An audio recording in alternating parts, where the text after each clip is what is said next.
sublime gracia del Señor. ¿Cuáles son los conceptos básicos del dispensacionalismo? En primer lugar, bueno, esto lo mencionamos la semana pasada, pero pues hubo un problemilla allí de los espíritus chocarreros, no permitieron que se grabara nada.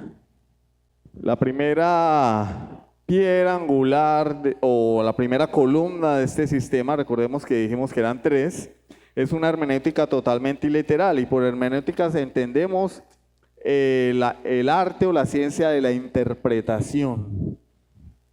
Y hay una hermenéutica que es bíblica, ¿sí?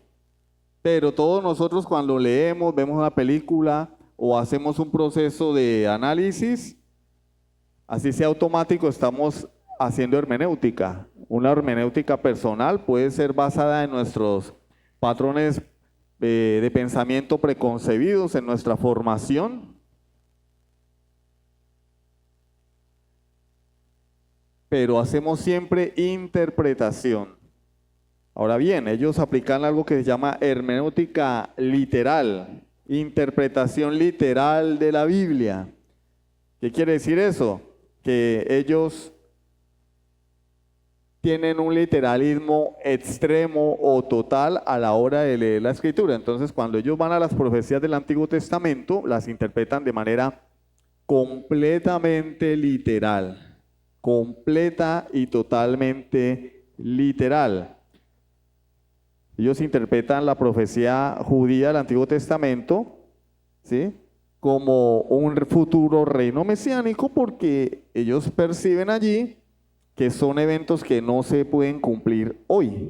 Por ejemplo, que un lobo juegue con un cordero.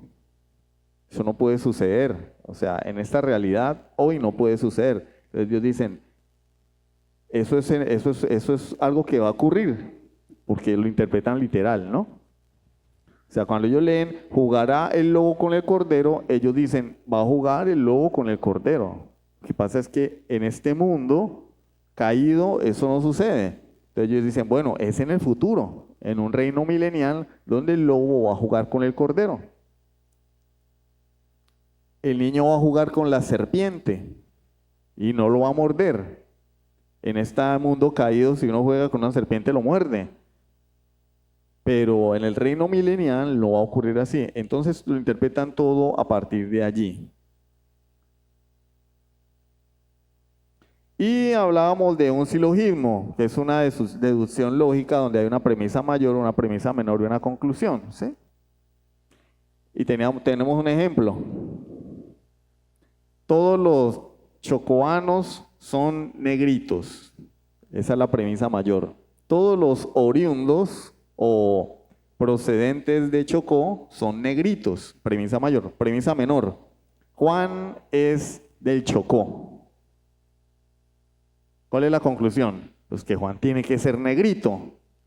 Eso es un silogismo. En este caso es erróneo, porque no quiere decir que todo el que nace en Chocó es negrito, porque si es de padres blancos,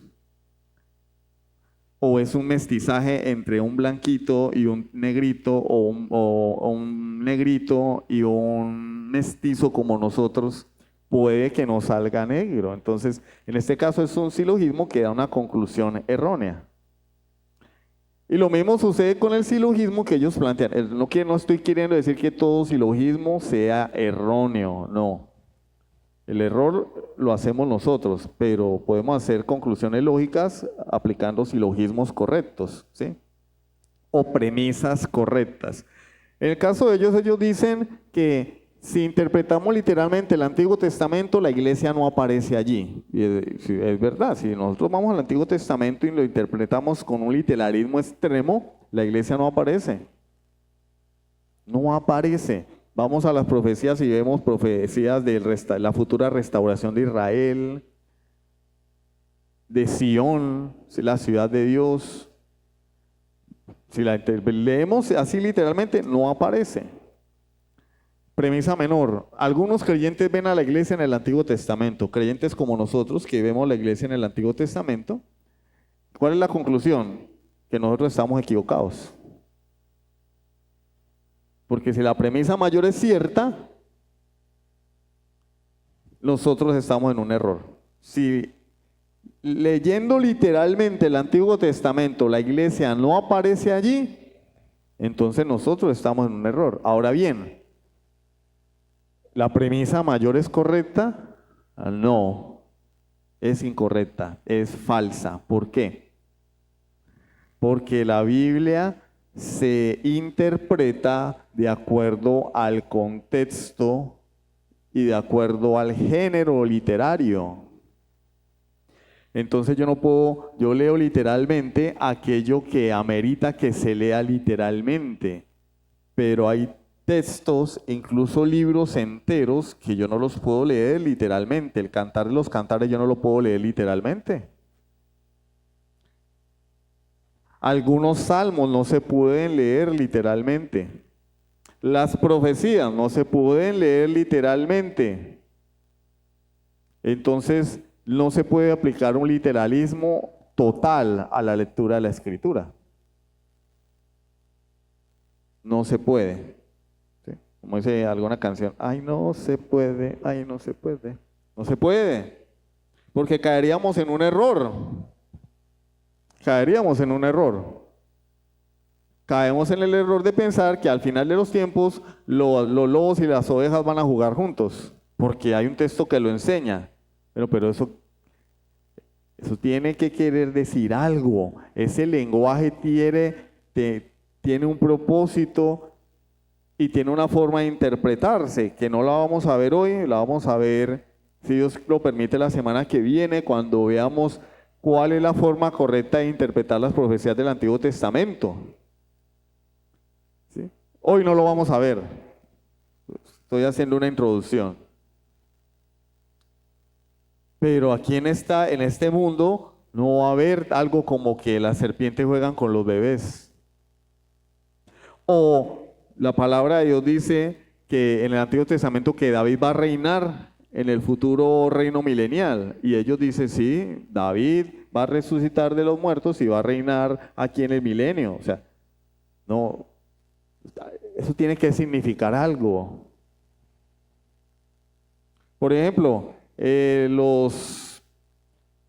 Ezequiel 38 y 39 he leído con mucho morbo por parte de la cristiandad, mucho morbo porque allí están las profecías contra Gog, contra Magog, y se asume que esto está hablando de la batalla de Armagedón y que Gog es Rusia, que va a invadir a Israel. Los rusos y los chinos van a invadir Israel, y como ellos lo tratan literal y haciendo una maniobra nefasta, dicen que Gog es Rusia. Falso de toda falsedad. Después lo explicaremos porque no es el punto. Solamente quiero mencionar algo para que lo tengamos presente. Ezequiel capítulo 39, versículo 9. Miren lo absurdo de interpretar la profecía de forma literalmente, o de un literalismo extremo. Ezequiel 39, 9. Y los moradores de las ciudades de Israel saldrán y encenderán y quemarán armas, escudos, paveses, arcos y saetas, dardos de mano y lanzas, y los quemarán en el fuego por 7 años. Bueno, aquí se narra la batalla, ¿sí? La lucha, y dice en el versículo 9 que en aquel tiempo, es decir, en el tiempo de la guerra de Armagedón, cuando Cristo esté por venir de forma visible, recordemos que según este sistema de interpretación, Él viene primero de manera silenciosa e invisible, pasan 7 años de tribulación y ahora sí viene, como dijo el chavo, de a de veras. Entonces cuando Él venga de a de veras, va a ocurrir esto en la batalla de Armagedón porque Él va a venir a rescatar a la nación de Israel. Según ellos, en la batalla de Armagedón, las naciones van a sitiar a Israel, van a querer enfrentarla y Él va a venir a rescatarla. Y va a ocurrir esto que vemos acá. Ahora, yo les hago una pregunta para que con solo el sentido común saquemos una conclusión. ¿Ustedes creen que en pleno siglo XXI, suponiendo que esto suceda en este siglo, ¿cierto? Porque no sabemos cuándo va a ocurrir. Puede que el Señor venga en el siglo XXII, siglo XXIII, siglo XXIV, siglo XXV, siglo XXX. No lo sabemos. La gente va a pelear con escudos, arcos, saetas, dardos de mano, lanzas. O sea, ¿ustedes creen que incluso hoy en día, ustedes creen que o sea, por ejemplo, ustedes se imaginan que en Rusia, en Ucrania, Rusia y el ejército ruso y el ucraniano están peleando con palos? Están peleando con flechas y arcos como los indios, ¿sí? Que hoy en día eso ocurre. Que cuando Cristo venga por segunda vez la gente va a estar peleando a garrote, que los rusos van a invadir Israel con palos. Si somos fieles al principio de los dispensacionalistas que interpretan la Biblia literalmente, literal, o sea, cuando yo leo aquí palo, es palo, cuando yo leo aquí dardos, es dardo, ¿sí? Según el dispensacionalismo. Cuando yo leo acá en la profecía escudos, es escudo. Lanza es lanza. O sea, quiere decir que la batalla de Armagedón o la Tercera Guerra Mundial se va a librar a punta de lanza, de palo, de saetas, de flechas, como los indios.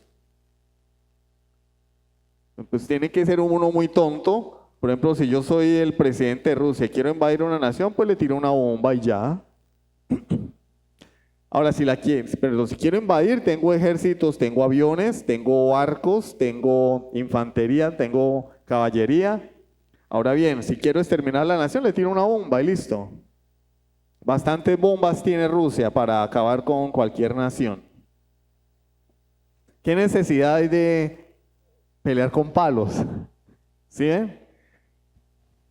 Pero si yo quiero ser dispensacionalista, tengo que leer la profecía literal. Ahora bien, ellos dicen, no, eso no significa eso. Y bueno, entonces, ahí está utilizando estas palabras para hacer referencia a nuestras armas modernas. Entonces no es literal. Porque un palo no es una ametralladora, ni es un carro tanque. Un palo es un palo, o una lanza es una lanza. Una lanza no es un avión, ¿sí? La inconsistencia de este sistema de interpretación. Por eso es que es digno de desenmascarar, porque es que es contradictorio, es inconsistente.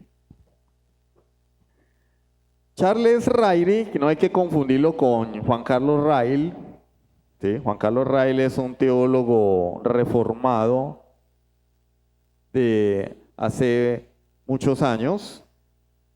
Charles Ryrie es uno de los teólogos dispensacionalistas más importantes que murió hace poco.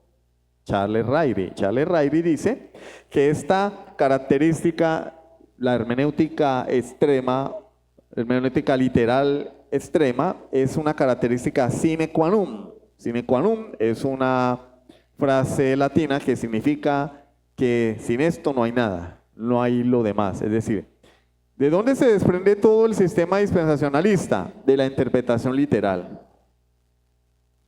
Como yo interpreto literalmente la escritura, entonces de ahí deduzco que hay dos pueblos. Hay un pueblo terrenal y un pueblo espiritual.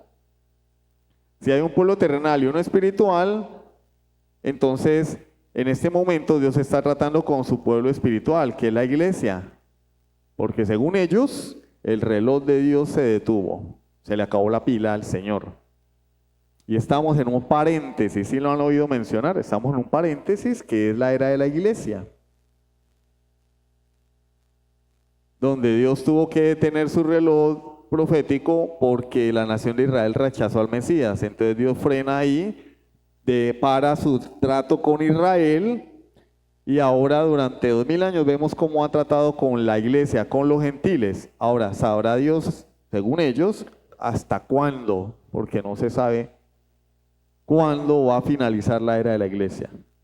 Una vez finalizada la era de la iglesia, entonces él retoma su trato con Israel, porque tiene que cumplirse las profecías interpretadas literalmente, o sea, tienen que cumplirse. Israel tiene que ser la cabeza de las naciones, David tiene que reinar en Jerusalén en el futuro, el lobo tiene que jugar con la oveja.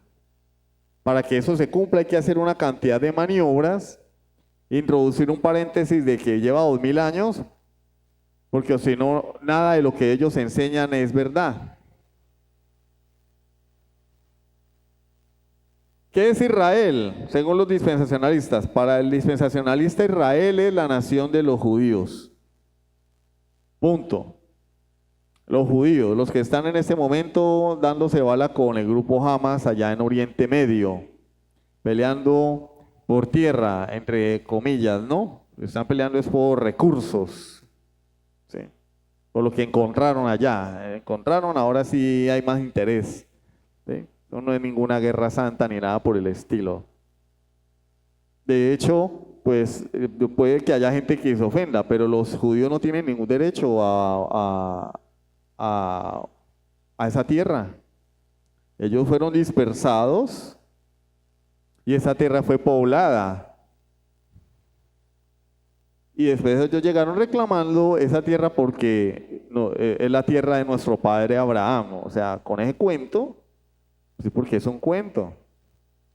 Desplazaron a las personas de allí y hoy, bajo la protección de las Naciones Unidas, son un estado, pero ellos no tienen derecho a esa tierra. Ellos fueron dispersados por Dios, fueron castigados entre todas las naciones de la tierra, pero ahora dicen, somos judíos, somos el pueblo de Dios y tenemos derecho a esta tierra, y si hay que matar al que haya que matar, pues lo hacemos. Ellos no tienen derecho a esa tierra. ¿Qué es Israel? Israel para el dispensacionalista es la nación judía. Ahora bien, ¿qué dice la palabra de Dios? Y eso fue lo que la semana pasada quisimos como mostrar las carreras. Romanos 9, del 6 al 8. Pablo nos va a decir qué es Israel. Romanos 9, del 6 al 8. No que la palabra de Dios haya fallado, porque no todos los que descienden de Israel son israelitas. No todos los que han nacido en Israel son israelitas. Hermano, eso está confuso. Ni por ser descendientes de Abraham son todos hijos. Recuerden que el Señor, a través de Juan el Bautista, le dice a los judíos, ustedes no digan somos hijos de Abraham, porque él los llamaba al bautismo y ellos decían, nosotros ¿por qué no vamos a bautizar? El bautismo no es para nosotros. Y él los llamaba al arrepentimiento y a que se bautizaran. Y él les decía, ¿ustedes creen que porque son israelitas tienen corona? Si Dios quiere, levanta hijos a Abraham aún de las piedras. Le está diciendo, es que israelita no es el que nace en Israel. Vamos, sigamos. Sino en Isaac te será llamada descendencia. Recuerden que Abraham tuvo 2 hijos. Inicialmente, ¿no? Porque después con Cetura tuvo más, pero en el tiempo previo al cumplimiento de la promesa tuvo un hijo con Agar que se llamó Ismael. ¿Eso convierte a Ismael en israelita? No. ¿Lo convirtió en heredero de la promesa? No. Dios le dijo, en Isaac te será llamada descendencia. Esto es, no los que son hijos según la carne son los hijos de Dios, sino que los que son hijos según la promesa son contados como descendientes. ¿Qué está diciendo Pablo acá? Que los israelitas no son los que nacen en Israel, sino los que creen en Dios por la fe de Abraham, los herederos de la promesa dada a Abraham. Entonces todo aquel que cree en Jesucristo es israelita. Él está diciendo, ahí está claro, no los que son hijos según la carne, sino los que son hijos según la promesa. ¿Sí?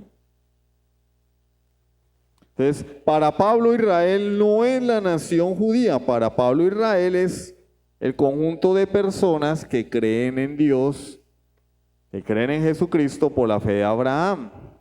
Y por eso Pablo dice, ya no hay judío ni griego, ya no hay esclavo ni libre, ya no hay bárbaro ni letrado o escita, ya no hay hombre ni mujer, porque todos somos uno en Cristo Jesús. ¿Ve? Entonces Pablo no está interpretando el Antiguo Testamento alegóricamente. Pablo le está dando el justo significado a las palabras.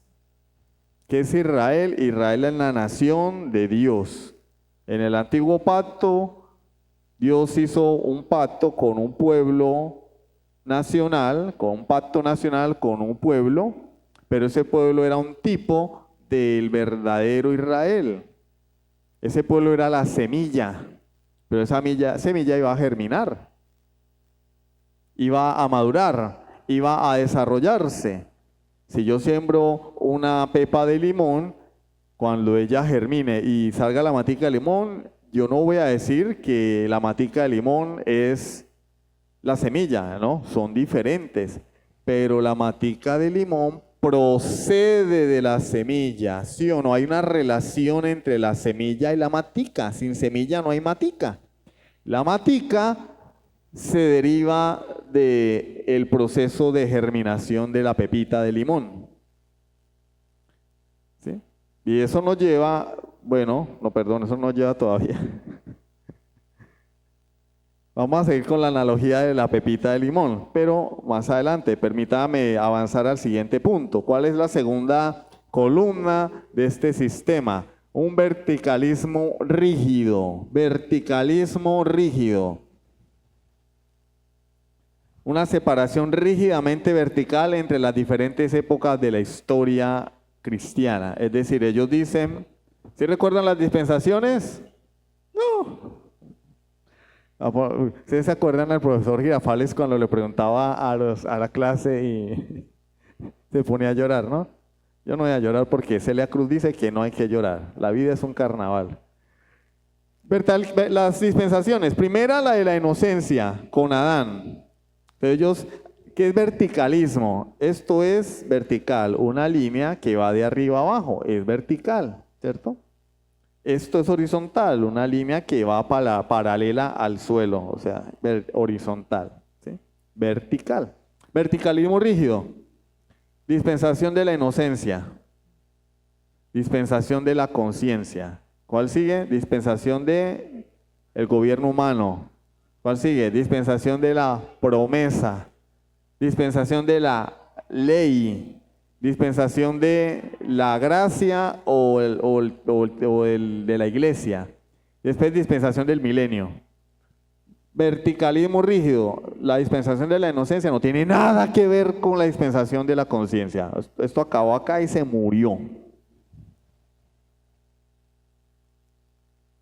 Es como si yo tuviera, todos tenemos una alacena en la casa, ¿no? Y en la alacena tiene varios compartimientos y nosotros colocamos allí nuestros alimentos, ¿sí?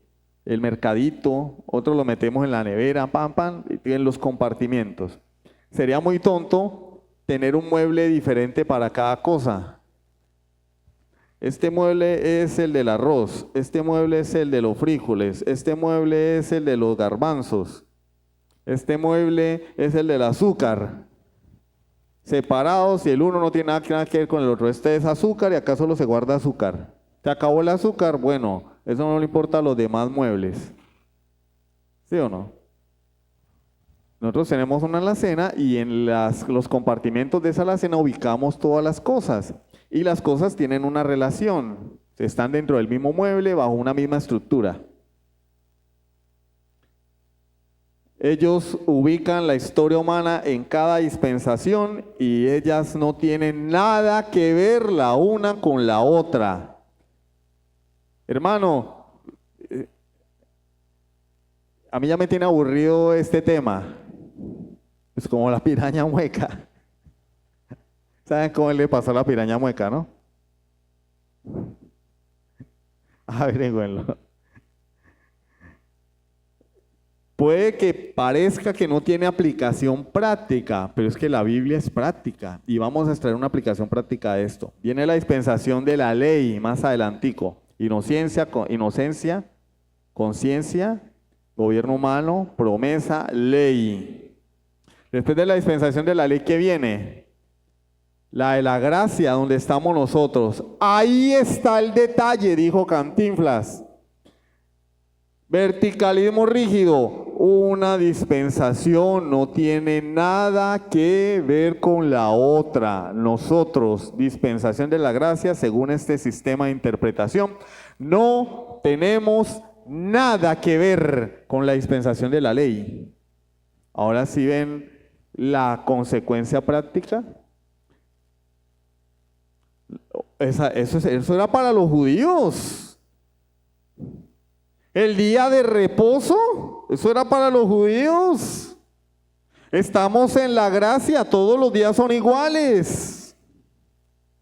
Ahora sí ven las consecuencias. Eso no es para nosotros. La ley, no, la ley caducó. Eso es para los judíos. Nosotros estamos en la gracia, nosotros estamos en la gracia y todo es por gracia y acá todo es amor. La ley del Antiguo Testamento era rígida. En esta nueva dispensación es la ley del amor, como los hippies, ¿no? Amor y paz, todo bien. Pero cuando viene Jesús, miren el punto acá. Cuando viene Jesús en Mateo 5, en el Sermón del Monte, que lo estamos estudiando, él dice, yo no vine a abrogar la ley, sino a cumplirla. Adivinen. Se sacan el as bajo la manga. Es que el Sermón del Monte no es para la iglesia. El Sermón del Monte es para Israel, el Israel del milenio. ¿Cómo así? Sí, ahí dice, los justos heredarán la tierra. Eso no es para nosotros, es para el milenio. Entonces Jesús fue a anunciar que nosotros no tenemos ley, la ley es para aquellos que lleguen al milenio. ¿Sí ven las maromas que hacen con la Biblia? Consecuencia del verticalismo rígido. Otra cuestión, cada dispensación no solamente es un periodo separado de los demás, sino que también tiene una forma en la que Dios trata con el hombre y una forma de salvación. Por eso hay personas un poco desubicadas que dicen que en el antiguo pacto la gente se salvaba guardando la ley. A mí me lo enseñaron, yo no le estoy hablando cuentos, a mí me lo enseñaron en la primera iglesia bautista de Ureña, cuando yo estuve allí.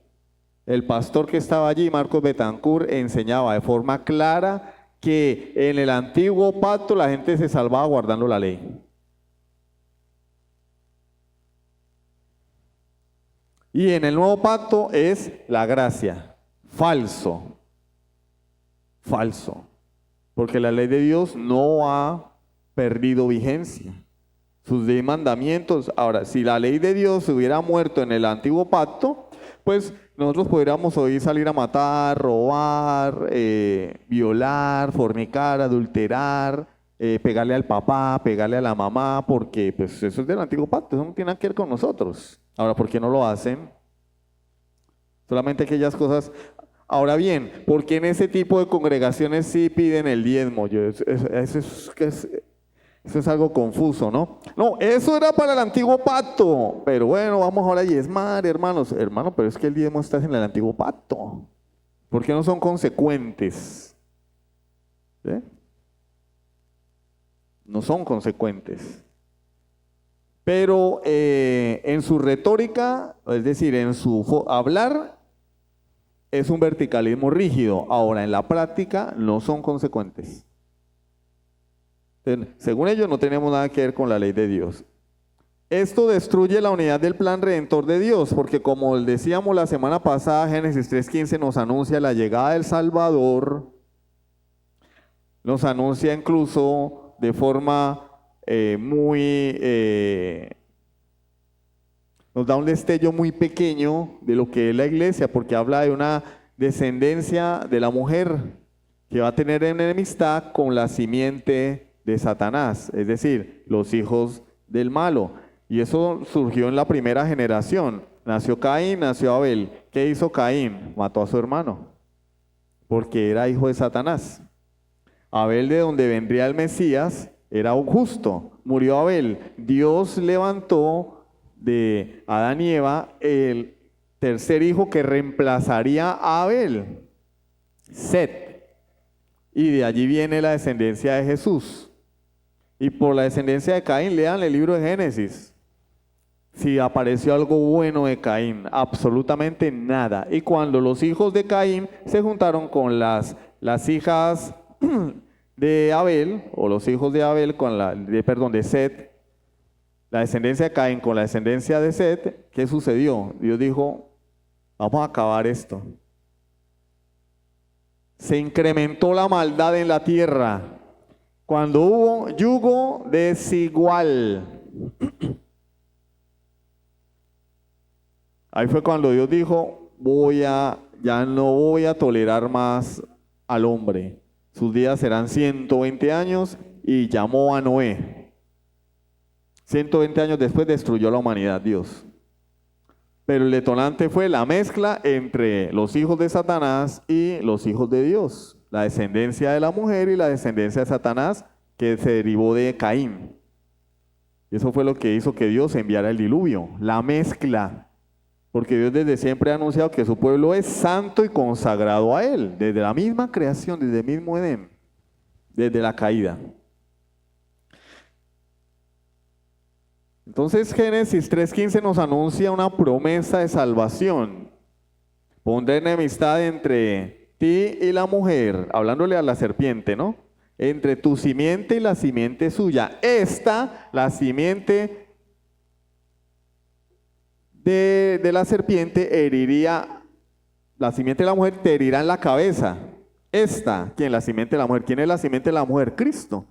Te herirá en la cabeza, culebrita, Satanás, y tú le herirás en el calcañar. Ya está hablando de la muerte de Jesucristo allí incluso. De forma algo borrosa, de forma algo primitiva, por eso se llama el protoevangelio. Pero ya hablaba de que Satanás iba a ser el causante de la muerte de Jesús.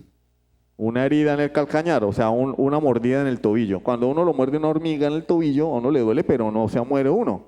O un perro porque lo muerda a uno en el tobillo, pero nadie se muere porque un perro lo muerda en el tobillo.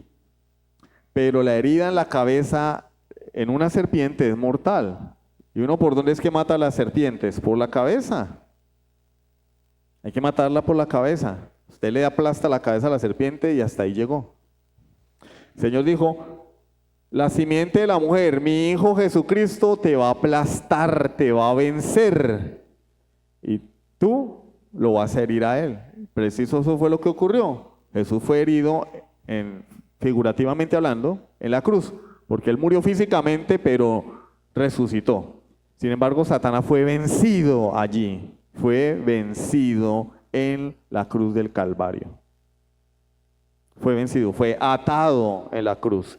Y Efesios 2:12 nos dice que nosotros éramos, ¿qué? Ajenos a los pactos de la promesa. Efesios capítulo 2, versículo 12, dice, en aquel tiempo estabais sin Cristo. ¿Cuándo? Bueno, en el antiguo pacto. Nosotros los extranjeros, colombianos, venezolanos, motilones, chipchas, taironas, incas, estábamos sin Cristo, alejados de la ciudadanía de Israel, ajenos a los pactos de la promesa. Esa promesa de salvación de Génesis 3:15, como hemos visto en la teología del pacto, se fue desarrollando a lo largo de la historia a través de pactos sucesivos. El pacto noético, el pacto abrahámico, el pacto davídico y después el nuevo pacto. Ella se fue desarrollando hasta llegar al nuevo pacto. Esos son los pactos de la promesa. Pactos en plural, una promesa en singular. Es una sola promesa. La promesa de salvación. Y nosotros estábamos fuera. ¿Por qué? Porque no éramos judíos. no éramos judíos, sin esperanza y sin Dios en el mundo. Pero ahora, en Cristo Jesús, vosotros que en otro tiempo estabais lejos, habéis sido hechos cercanos por la sangre de Cristo. Entonces sí hay una relación entre el antiguo pacto y el nuevo. No están divorciados, como dicen los dispensacionalistas, no hay una relación. ¿Cuál es la relación? Que el antiguo pacto es la semilla que da origen al árbol frondoso del nuevo pacto. Es la siembra. ¿De dónde viene la iglesia? Fue que Dios terminó. También hay una inconsistencia acá, porque ellos dicen, el antiguo pacto y el nuevo no tienen nada que ver, Israel y la iglesia no tienen nada que ver. ¿Cómo que no tienen nada que ver? Sí. ¿De dónde viene la iglesia? Pues de Israel. La iglesia viene de Israel, nosotros venimos de Israel. ¿Quiénes fueron los primeros escogidos de Jesús dentro del pueblo de Israel? 12 judíos llamados los 12 apóstoles. ¿Sobre quiénes vino la presencia del Espíritu Santo en Pentecostés? 120 judíos que estaban en el aposento alto esperando el cumplimiento de la promesa. ¿A quiénes le fue predicado el evangelio primero? A los judíos de la dispersión. Y después, ¿qué pasó? Esos judíos y esos apóstoles fueron a todos los confines del mundo conocido a predicar el evangelio. La iglesia surge de Israel. Así como un árbol de limón procede de una semilla de limón. Hay una relación orgánica allí. Pero ellos anulan esa relación orgánica y dicen, no, Israel y la iglesia no tienen nada que ver. Israel allá en su patio y la iglesia, nosotros acá en nuestro patio y nos vemos de lejitos. Eso nos lleva a nuestro tercer punto, una dicotomía entre Israel del Antiguo Testamento y la iglesia del Nuevo Testamento, que no hay mucho que mencionar allí porque ya hablamos acá un poco de ello y lo vamos a ampliar. No me quiero detener ahí para no involucrar más tiempo, no robarle más el tiempo, pero precisamente ese verticalismo rígido es lo que hace que haya una dicotomía entre el Israel del Antiguo Pacto y la iglesia. Ya lo expliqué. Como hay una rigidez, entonces no hay relación alguna entre la iglesia e Israel, porque somos pueblos de épocas diferentes, de dispensaciones diferentes. Formas de salvación diferentes, según ellos. Los israelitas se salvaban guardando la ley, que es una tontería, porque Pablo dice en Romanos capítulo 3, versículo 20, hablándole a una iglesia en Roma, pero poniendo como ejemplo a los judíos.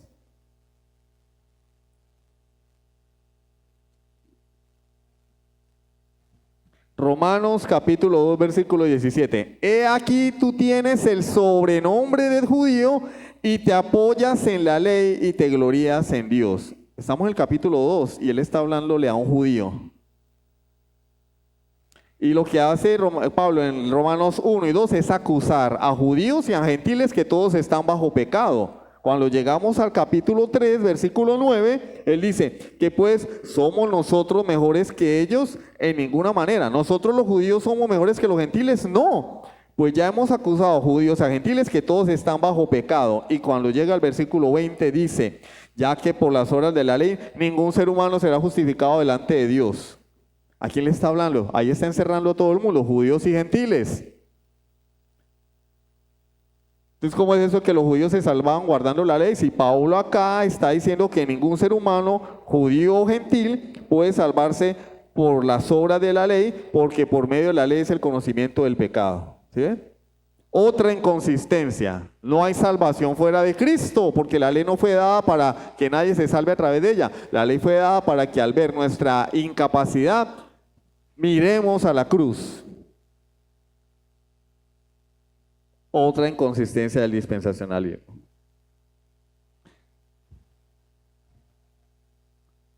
Quiero que vayamos a las conclusiones, lo demás lo vamos a ver más detalladamente. Por favor, mi amor, avancemos a la diapositiva, la teoría del paréntesis, ¿cierto? La iglesia es un paréntesis en la historia de la redención. La iglesia es la segunda opción de Dios, el peor es nada. Como los judíos no le prestaron atención porque mataron a Jesús, pues vamos a tratar con esta gente ahí mientras tanto. El reloj de Dios se detuvo. Una mala interpretación de la profecía de las 70 semanas de Daniel capítulo 9, que si Dios no lo permite, lo vamos a ver, pero hay que estar atentos porque esto requiere más atención, ¿sí? Al no prestar atención, pues nos podemos confundir y decir, no, yo no entendí ni pío. Entonces se requiere atención, ¿sí? ¿Cuáles son las repercusiones de este sistema o las consecuencias de este sistema? En primer lugar, un mal entendimiento de las dispensaciones. Porque ellos interpretan dispensación como un lapso de tiempo o una época en la que Dios trata con el hombre y tiene una forma particular de salvación. Mal entendimiento, porque la Biblia dice que dispensación es una mayordomía, es una administración. Y hablamos nosotros los creyentes, bueno, no estoy diciendo que los dispensacionalistas no sean creyentes, perdón. Nosotros los cristianos reformados hablamos de dispensaciones, la dispensación del antiguo pacto y la del nuevo, es decir, la administración de Dios en el antiguo pacto y la administración de Dios en el nuevo pacto. ¿Cómo administró Dios la salvación en el antiguo pacto? La salvación en Cristo. ¿Cómo? A través de figuras, de tipos.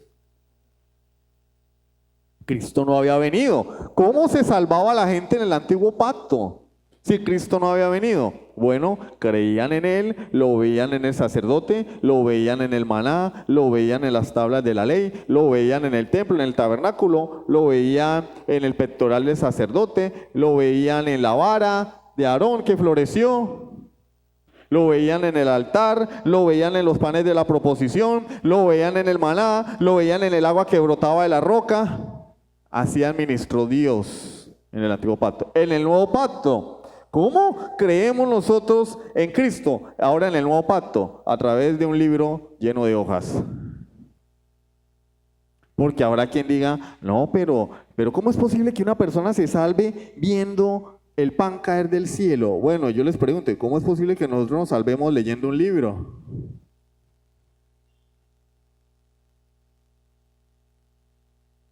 Porque la salvación es de Jehová. Jesús dijo, Abraham se gozó de que había de ver mi día y lo vio. ¿Cómo vio Abraham a Jesús? ¿Cómo lo vio?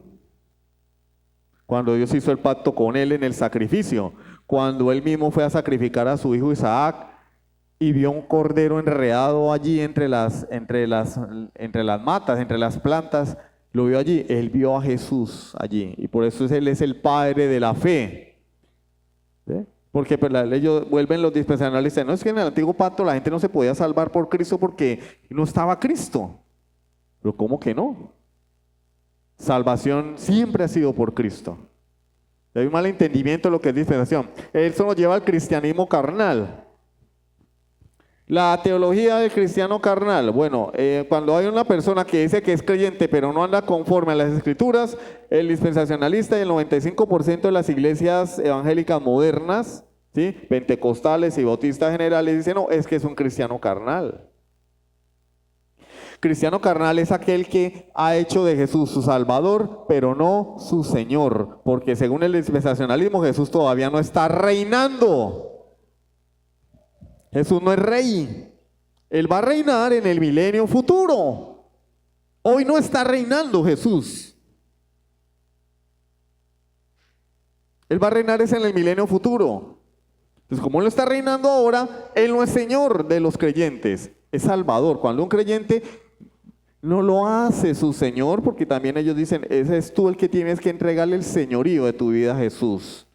O sea, entonces uno pasa por etapas del cristianismo, ¿no? Uno se convierte a Jesús, lo hace su Salvador. Señor, entra en mi corazón, te abro las puertas de mi corazón, ¿cierto? Charles Finney hizo un daño muy grande en la iglesia con ese cuento de la oración del pecador. Entra en mi corazón, te abro las puertas, allí está Jesús, es mi Salvador.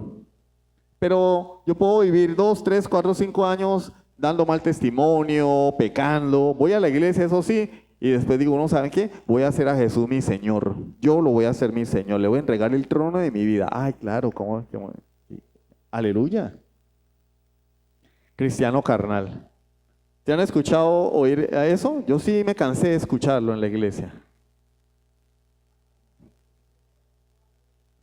las 4 leyes espirituales, y habían unos dibujitos allí donde estaba el corazón del hombre y un trono, y en el incrédulo en el trono estaba el yo. En el cristiano carnal, en el trono estaba yo, pero Jesús estaba por allá en un rinconcito. Es que a uno no le da ni rabia. Y en el cristiano espiritual, Jesús está en el trono y el yo está en un rinconcito. No, no hay tal cosa. Solamente hay 2 estados del hombre: o somos incrédulos o somos creyentes. Y en el creyente Jesús es el Señor. Porque entonces Jesús, cuando dijo, Marcos capítulo 1 versículo 15, el tiempo se ha cumplido, el reino de los cielos se ha acercado, arrepentidos y creen en el evangelio. Le dijo a Pilato, mi reino no es de este mundo. Él no dijo que no tenía reino, él no dijo que no era rey, él dijo, yo soy rey, pero mi reino no es de este mundo. Los dispensacionalistas dicen, no, él todavía no es rey, él será rey en el milenio. Y eso nos lleva al antinomianismo. Pues como Jesús no es mi Señor, yo puedo pecar, ¿cierto? Y cualquier cosa, pues, si viene, me quedo en el arrebatamiento, en el rapto, y después me hago matar en los 7 años de tribulación, que me quiten el cuello y me voy para el cielo y viví como el diablo en vida, pero al final me salvo por obras haciéndome degollar. Y al enseñar que la iglesia no tiene relación con el antiguo pacto porque son dispensaciones diferentes, la dispensación de la ley y de la gracia no se relacionan, entonces yo no tengo que guardar la ley. Aquí han venido personas que han criticado mi predicación porque dicen que yo promuevo la ley. Y sí, están en lo cierto. A la ley de Dios hay que guardarla. El que no le guste, de malas. Porque la ley de Dios es vigente. Es el carácter de Dios allí escrito. No, pero es que la ley del antiguo pacto. Entonces, bueno, ¿y qué ley hay ahora? No, la ley del amor. La ley del amor. Parecen hippies. O sea, nos quedamos en los años 70, los finales de 60 y el inicio de los 70. Cristianos hippies. No, la ley de ahora es la del amor. La del amor. Entonces 2 personas pueden vivir en unión libre, sin pensar en casarse jamás. No, es que la ley del amor. Todo bien. Un cristiano puede ser ladrón, cometer fraude, engañar, tener doble contabilidad, robarse los impuestos. No, pero es que estamos en la ley del amor, la gracia. Yo vivía con uno que todo el tiempo mantenía diciendo que estamos en la gracia. Mi papá, que profesaba ser creyente, llevaba una doble vida. Y cuando uno le decía algo, decía, hijo, es que estamos en la gracia. Él salía del culto y se iba a emborrachar, porque estamos en la gracia. No iba a culto el domingo, iba cuando le venía en gana, porque el domingo era para el antiguo pacto, el día de reposo. Antinomianismo. ¿Qué es antinomianismo? Sin ley. Anti, sin o contra. Nomos, ley. Sin ley o contra la ley. Gente que vive como si no hubieran 10 mandamientos. O sea, no les importa. Eso promueve el dispensacionalismo. Y finalmente, la falacia de la segunda oportunidad. La falacia de la segunda oportunidad es enseñarle a la gente que si Cristo viene, tranquilos, relajados, hay una segunda oportunidad para ti. No te preocupes, si Cristo viene por su iglesia y tú no te vas en el arrebatamiento, no te preocupes, tienes 7 años más. Tienes una segunda oportunidad, ¿no? La Biblia enseña, el Señor Jesucristo viene. Daniel capítulo 12. Los justos resucitarán para vida eterna y los malos resucitarán para vergüenza y confusión perpetua. Punto. El que no se convierte aquí en vida está perdido. El que no se arrepiente de sus pecados y le entrega su vida a Jesús está perdido. Y cuando Cristo venga, Él no va a venir a dar segundas oportunidades. Vendrá a llevarse a su iglesia y a juzgar a aquellos que le rechazaron y a lanzarlos al infierno que arde con fuego y azufre por toda la eternidad. No hay segundas oportunidades. No las hay. Y eso lo vamos a ver con más detenimiento. Estos 3 puntos que vimos. Primero, hiperliteralismo ¿Sí? Y hermenéutica hiperliteralista o literalismo total, ¿cierto? ¿Cuál es el segundo? Verticalismo rígido en las dispensaciones. Tercero, una dicotomía entre Israel y la iglesia. Y el cuarto, como ñapa, ¿cierto? El cual es la ñapa, la teoría del paréntesis. Eso lo vamos a desarrollar con más detenimiento. Esto es una introducción. Vamos a abordar cada uno de esos puntos y los vamos a refutar con la escritura. De manera que aquí nadie va a salir de aquí diciendo, no, pues yo todavía creo que el anticristo va a venir y vamos a pasar 7 años de una segunda oportunidad. No, vamos a ver qué es lo que enseña la Biblia. ¿Listo? Sublime gracia del Señor.